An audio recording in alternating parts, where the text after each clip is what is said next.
ஹஜ்ரத் Umar ரலியல்லாஹு அவர்கள் ஒரு ஆளை பார்த்தாங்க.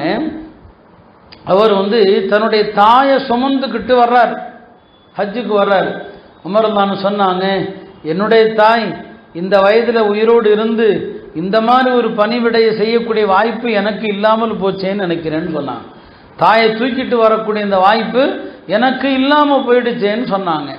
ஒரு ஆள் ஹஜ்ரத் உமர் ரலியல்லாஹு அவங்கள்ட்ட கேட்பாங்க, நான் ஹுராசான் நாட்டிலிருந்து வர்றேன் மக்காவுக்கு, என் தாயை தூக்கி சுமந்துக்கிட்டு வழிநடுக பணிவிட செஞ்சுக்கிட்டு வழியில் எங்கேயாவது தேவைப்பட்டா என் தாயை என்னுடைய மடியில் தங்க வைத்து ஓய்வெடுக்க வச்சுட்டு நான் மக்கா வரைக்கும் வர்றேன்.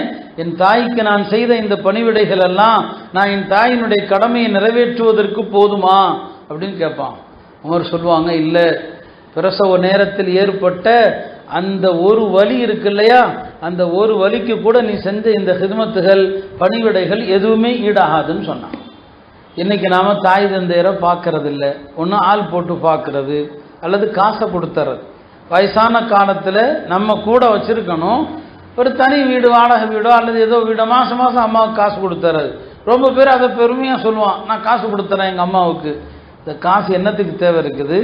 வயதான காலத்தில் அவங்களுக்கு தேவை அரவணைப்பு தேவை இல்லையா? பெற்ற பிள்ளைகளோடு இருக்கணும், பேரம் பேத்திகளோடு இருக்கணும்.